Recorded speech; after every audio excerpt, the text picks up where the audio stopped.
शिक्षा मात्र अक्षर बोध नहीं है, मात्र भाषा बोध नहीं है, शिक्षा मात्र विषय बोध नहीं है। शिक्षा तो जीवन के रूपांतरण की अपरापरा विद्याओं के द्वारा जीवन के सम्यक बोध की प्रक्रिया, समग्र बोध की प्रक्रिया, सर्वांगीण बोध की प्रक्रिया, सर्वांगीण विकास की प्रक्रिया है। ऐसा व्यक्तित्व, चरित्र, नेतृत्व हम बच्चों में खड़े कि वो बच्चे आपके कुलवंश का ही नहीं, पूरे राष्ट्र का और इस पूरे अस्तित्व का गौरव बढ़ाने वाले बने। ऐसे बच्चे तैयार हो। एक बालक खड़ा हुआ, वो जिधर चला उधर ही रास्ता बनता चला गया। सामाजिक, आर्थिक, राजनीतिक क्षेत्रों में नेतृत्व करने वाले बच्चे तैयार हो। उनका शरीर बल, इंद्रिय बल, मनोबल, बुद्धि बल, आत्मबल इतना प्रबल हो कि एक बालक हजारों, लाखों, करोड़ों के बराबर खड़ा हो जाए तो लोग कहें हम सब बोले नजर आ रहे हैं, इसका व्यक्तित्व देखो कितना विराट है।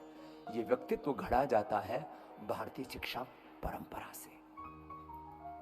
और स्वामी रामदेव उसी गुरुकुलीय शिक्षा पद्धति से पढ़ा, इसके लिए करोड़ों लोगों के जीवन को घड़ा है, अपने ही नहीं।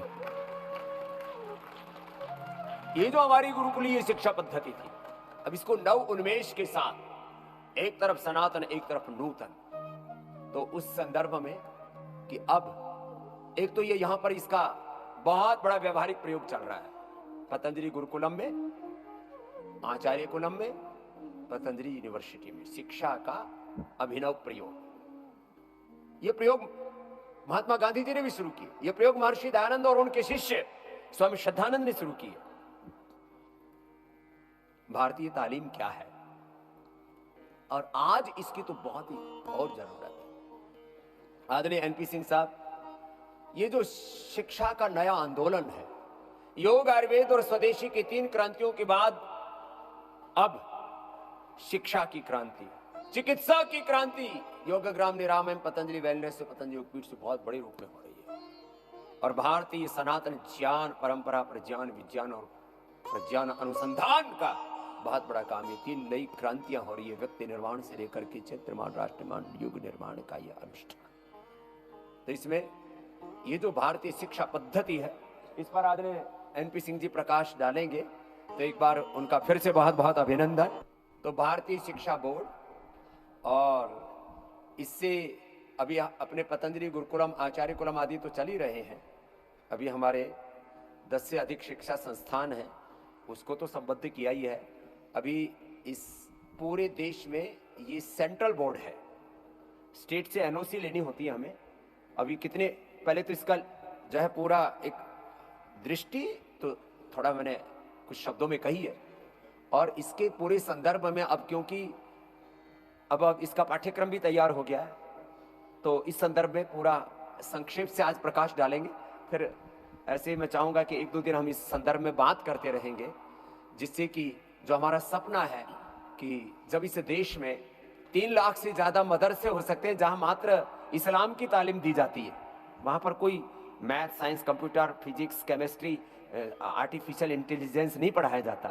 3 लाख मदरसे हो सकते हैं, तो हम तो गुरुकुलों में पूरी सनातन और सारे ज्ञान विज्ञान की, math, science, technology, innovation, invention, सारे स्किल सब कुछ दे रहे हैं।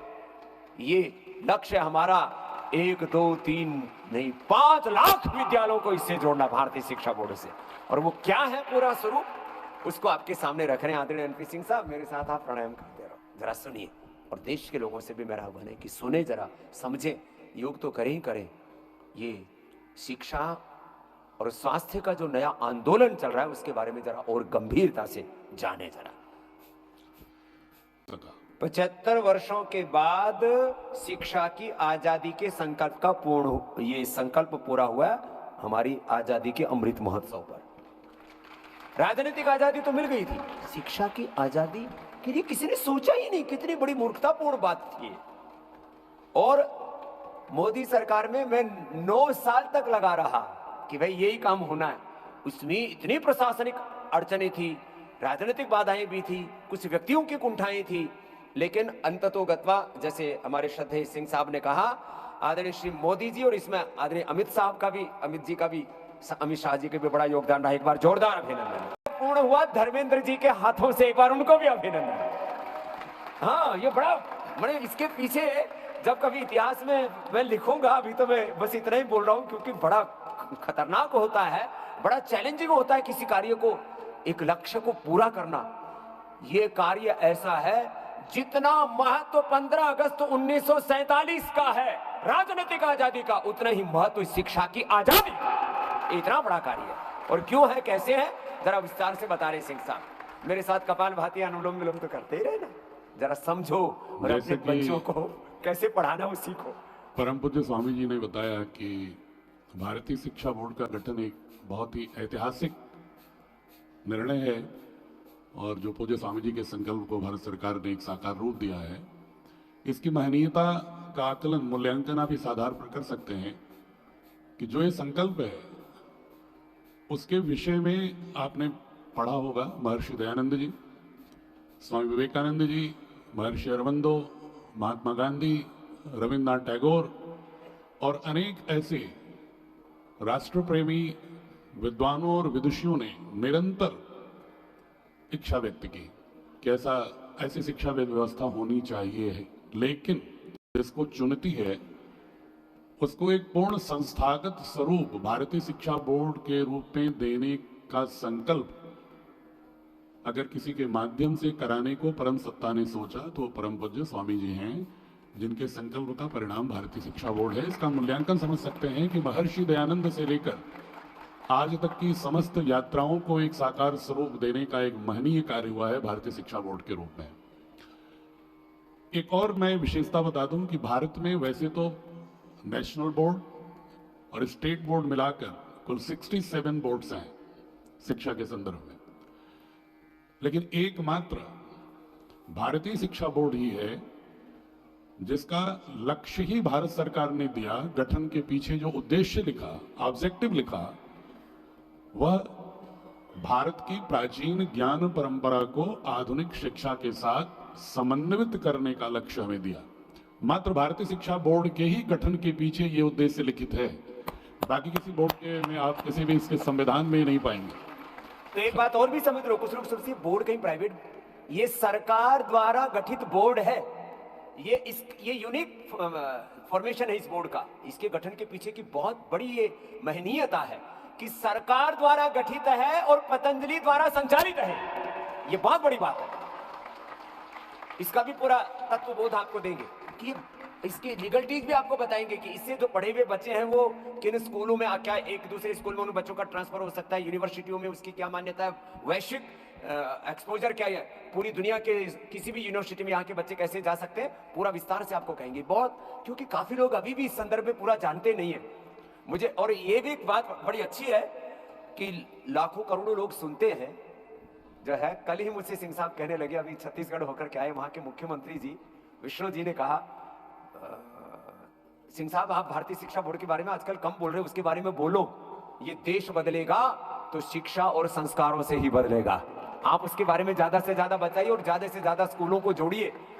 तो वो पूरा का पूरा विषय बोले, मैं आपको कई बार इस संदर्भ में सुना है, ये बात सब लोगों तक संप्रेषित होनी चाहिए। और मैं तो कहूंगा आज तो अभी सुबह तो बोलेंगे ही, इस संदर्भ में अभी हम लगातार अब बात करेंगे और बहुत जरूरी है। ये शाम के समय 8 से 9:30 आस्था पर और 9 से 10 संस्कार पर ये डेली ये लाइव कार्यक्रम चला करेगा, जिससे कि लोगों को और उनके कोई प्रश्न भी होंगे उनको भी उसके अंदर समाहित करेंगे। मैंने एक बार आज से 15-20 साल पहले शुरू किया था आस्था पर समाधान कार्यक्रम, तो वो चिकित्सा समाधान था, अब ये शिक्षा समाधान। ये हमारे सिंह साहब और इनके साथ अपने पूज्य सन्यासी, एक बहुत बड़ी टीम है, एक बहुत बड़ी एक इसके पीछे हम अपने विद्वान विदुषी सन्यासियों की एक बहुत बड़ी ऊर्जा है, जिसमें इस पूरे शिक्षा का मतलब 99% लोग अभी भी वही माने बैठे हैं, भाषा बोध, विषय बोध, अक्षर बोध, थोड़े बहुत स्किल आदि की अभी न्यू एजुकेशन पॉलिसी में चर्चा होने लगी है। तो क्यों जरूरी है पूरा विषय, तो ये बहुत गंभीर बात है। आने सिंह साहब, इस विषय में एक तथ्य और मैं जोड़ना चाहूंगा पूज्य स्वामी जी, और सभी अपने जो भी जुड़े हुए कार्यक्रम से उनको बताना चाहता हूं कि पूज्य स्वामी जी ने ये संकल्प 1 दशक पूर्व लिया था और निरंतर उसके लिए पुरुषार्थ करते रहे।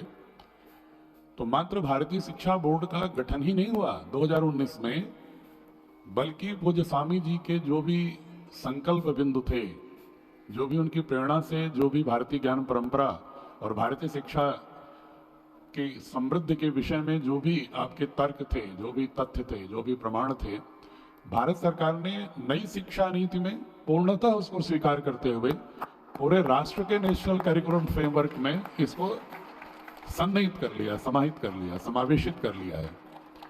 ये भी पूज्य स्वामी जी के संकल्प का परिणाम है कि आज नेशनल करिकुलम फ्रेमवर्क, जिसको भारत के सारे बोर्ड अनुसरण करेंगे, वह पूज्य स्वामी जी के संकल्पों की ही प्रतिध्वनि और प्रतिबिंब है। एनसीएफ अगर आप उसको देखेंगे तो बार बार उसमें इसी बात, भारतीय शैक्षणिक व्यवस्था की प्रतिध्वनि दिखाई पड़ती है।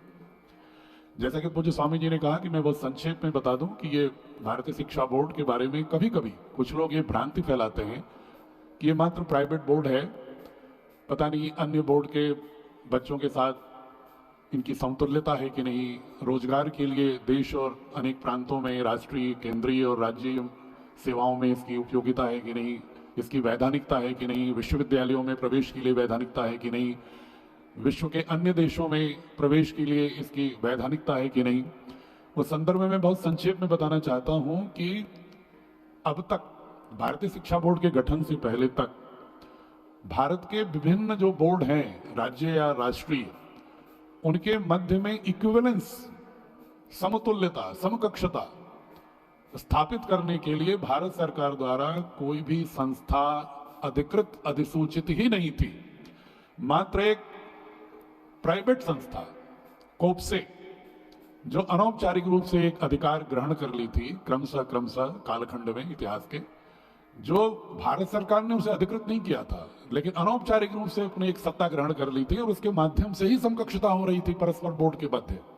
भारतीय शिक्षा बोर्ड को पूर्ण वैधानिक देने के लिए आदरणीय केंद्रीय मंत्री धर्मेंद्र प्रधान जी से जब पूज्य स्वामी जी ने अनुरोध किया, तो उन्होंने पहली बार भारत सरकार द्वारा अधिसूचित करके एसोसिएशन ऑफ इंडियन यूनिवर्सिटीज, जो भारत सरकार की एक स्वायत्त संस्था है, उसको अधिकृत किया कि भविष्य में और वर्तमान में जितने बोर्ड हैं उनके मध्य समतुल्यता, समकक्षता स्थापित एक नियम, पैरामीटर, मानकों के आधार पर भविष्य में एआईयू ही करेगी।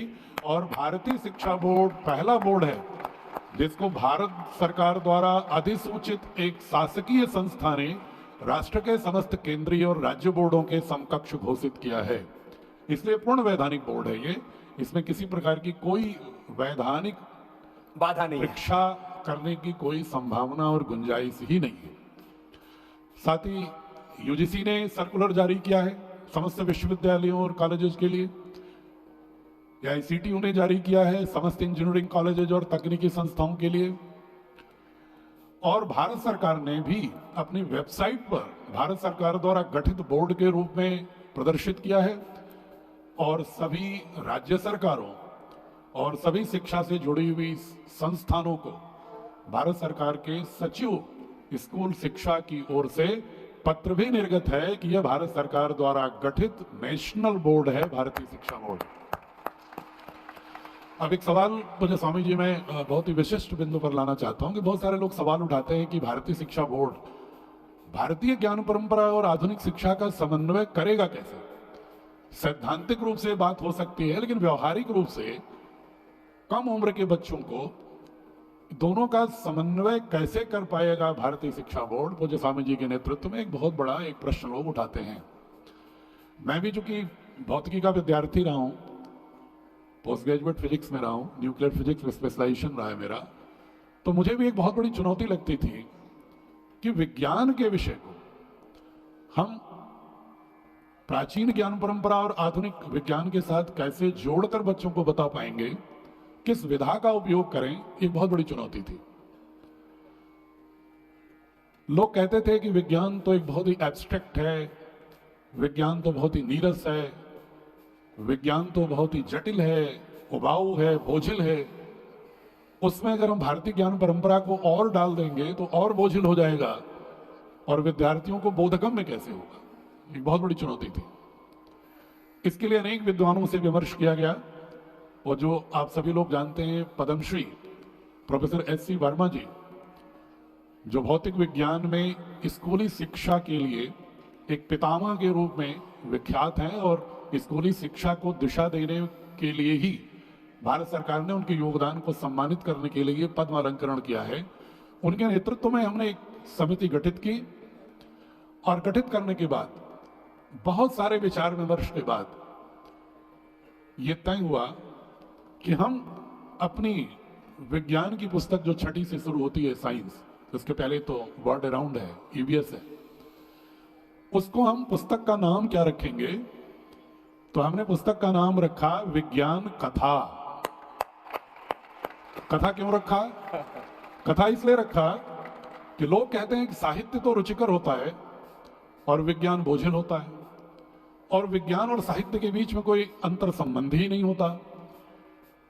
लेकिन जब हमने पीछे देखा, पूज्य स्वामी जी वेदों, उपनिषदों, महाभारत, रामायण, अन्य अनेक प्राचीन ग्रंथों को, तो किस तरह से गीतों के रूप में भी, श्रीमद् भगवत गीता को भी देखा, गीतात्मक पद्धति में, संवाद की पद्धति में, संगीत के रूप में, संगीत की पद्धति में, नाट्य की पद्धति में, शास्त्रार्थ की पद्धति में, कहानी की पद्धति में, किस तरह से गूढ़ अध्यात्म विज्ञान को, जो विज्ञान से भी अधिक मेटाफिजिकल प्लेन पर एब्स्ट्रैक्ट है, उसको अगर हमारे ऋषि ऋषिकाओं ने, मंत्रद्रष्टा ऋषि ऋषिकाओं ने बहुत ही सहजता के साथ गीतों के माध्यम से अगर बता दिया, तो हम पूरे विज्ञान की बात को कहानियों के रूप में क्यों नहीं प्रस्तुत करके बच्चों को रुचिकर बना सकते हैं, इंजॉयबल बना सकते हैं, इंगेजिंग बना सकते हैं।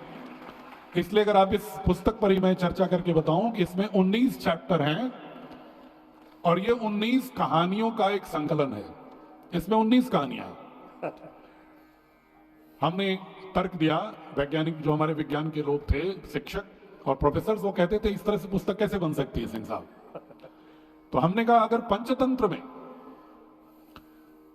राजनीति विज्ञान को, राजसत्ता चलाने के विज्ञान को, अगर पशु पक्षियों, प्रकृति के घटकों के माध्यम से अगर राजकुमारों को दीक्षित किया जा सकता है, तो क्या कहानियों के माध्यम से हम प्रकृति के घटकों और अवयवों के माध्यम से, जो हमारे वैदिक ऋषियों ने भी किया कि प्रकृति के घटकों में देवत्व को स्थापित करते हुए और उसके माध्यम से प्रकृति विज्ञान, खगोल विज्ञान, गणित विज्ञान, भौतिक विज्ञान, रसायन विज्ञान, वनस्पति विज्ञान, ज्योतिष विज्ञान, इतने विज्ञान को उन्होंने प्रकृति के घटकों में देवत्व को स्थापित करते हुए मंत्रों को गीतात्मक पद्धति से अगर बता सकते हैं, तो हम वेद, उपनिषद और पंचतंत्र की उस विधा को, आधुनिक विज्ञान को जोड़कर बच्चों के अंदर विज्ञान जानने ही नहीं बल्कि वैज्ञानिक बनने की समर्थ प्रेरणा कैसे जागृत कर सकते हैं, उनके हृदय में, अंतस्थल में वैज्ञानिक यात्री बनने को हम कैसे घटित कर सकते हैं, उसके लिए हमने कहानियों